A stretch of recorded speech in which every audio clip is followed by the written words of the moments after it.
अस्सलामुअलैकुम welcome once again dear students. आज का हमारा टॉपिक है चैप्टर नंबर 3 से lock and key model. So जैसे कि पहले पॉइंट में लिखा है कि this model was presented by Emil Fischer in 1894। ठीक है जी, 1894 में एमिल फिशर ने इसको जो है तो डिस्कवर किया था। और इस मॉडल की जो डेफिनेशन है उसका मैं आपको एक शॉर्टकट बताता हूँ। इस मॉडल के मुताबिक भाई जैसा कि हर एक ताले के लिए एक ख़ास चाबी होती है, वैसे ही हर एक एंजाइम के लिए एक ख़ास सबस्ट्रेट होता है।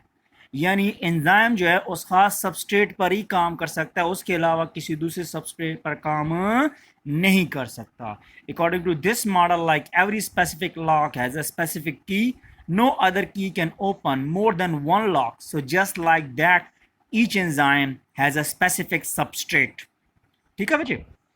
उसके बाद है कि इसका specific enzyme can convert only specific substrate to the product. यानी कोई भी एंजाइम जो है ना वो अपने सबस्ट्रेट के लिहाज से ख़ास होता है।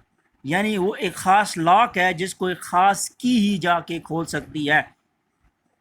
इसकी एग्जांपल मैंने दी है, जैसा कि लाइपेज जो है ये काम कर सकता है सिर्फ लिपिड पे, एमाइलेज जो है ये काम कर सकता है कार्बोहाइड्रेट पे। और इसका जो सबसे इम्पॉर्टेंट पॉइंट है वो इम्पॉर्टेंट पॉइंट ये है कि इस मॉडल के मुताबिक एंजाइम की जो एक्टिव साइट होती है जहाँ पर जाकर सबस्ट्रेट अटैच होता है, तो वो एक्टिव साइट जो है वो क्या होती है, वो रिजिड स्ट्रक्चर होती है, वो चेंज नहीं हो सकती। यानी सबस्ट्रेट जो है अगर वो मतलब ये है कि उसके साथ फिट हो सकता है तो ठीक है, नहीं हो सकता तो बस वो सबस्ट्रेट फिर वहाँ जाकर एक्टिव साइट पर अटैच नहीं हो सकता। नेक्स्ट है हमारे पास इंड्यूस फिट मॉडल। इंड्यूस का लफ्ज़ी मतलब होता है जी मुतासर करना, चेंज करना, यानी किसी चीज़ को चेंज करके उसके साथ फिटअप हो जाना। इस मॉडल को आपके लिए प्रेजेंट किया था डैनियल कॉशलैंड ने इन 1958 में।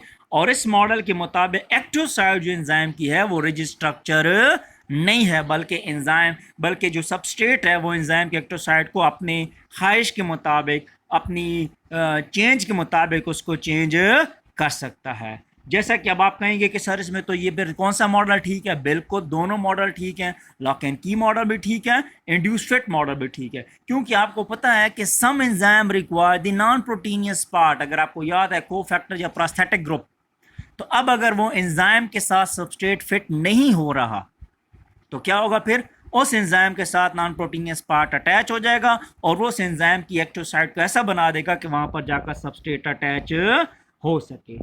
ठीक है जी, ये देखें, ये एक छोटी सी मैंने आपके लिए एक इसकी पिक्चर बनाई है, दिखाई दे रहा है आपको। अगर आप लॉक एंड की मॉडल में पहला देखें लॉक, तो वो जैसा कि लॉक के अंदर की स्ट्रक्चर की वैसे ही जाके फिट हो रही है। दूसरे में अगर आप देखें तो की अलग है, लॉक अलग है, इसलिए वो की जो है लॉक के अंदर इजीली फिट नहीं हो रही। और ये येलो और ग्रीन है, अगर आप देखें ना तो यहाँ पर देखें येलो में एक्टिव साइड जो है ये थोड़ी सी चेंज है, सबस्ट्रेट भी चेंज है, तो सबस्ट्रेट ने जाकर उस एक्टिव साइड को अपने मुताबिक चेंज कर दिया। इन दिस वे सबस्ट्रेट जो है वो एंजाइम के साथ फिट हो गया। ठीक है जी, अब आप लोगों ने ये बताना है कि भाई ये जो आपके पास इसकी थोड़ी सी आप लोगों ने हिस्ट्री देख लेनी है। आप लोगों ने ये देखना है कि जी एपो एंजाइम और होलो एंजाइम ये क्या होते हैं। यूट्यूब की वीडियो देखा करें और कमेंट्स में अपने जवाब दिया करें, ये कोई सवाल हो तो वो पूछा करें। थैंक यू, अल्लाह हाफिज़।